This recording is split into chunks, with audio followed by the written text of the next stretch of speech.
नमस्कार मंडळी, घरोघरी मातीच्या चुली या मालिकेच्या आजच्या पुढील भागात आपल्याला असं पाहायला मिळालं, आता ऐश्वर्याने सगळं काही शरूचं बोलणं ऐकलेलं असतं.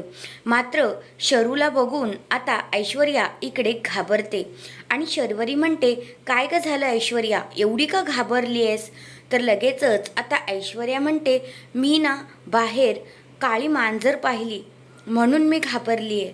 असं बोलल्यानंतर आता जानकीला विचार पडतो की नक्की ऐश्वर्याने काळी मांजरच पाहिली असेल ना, ती इतकी का घाबरलेली आहे, काय गोंधळ तर नाही आहे ना.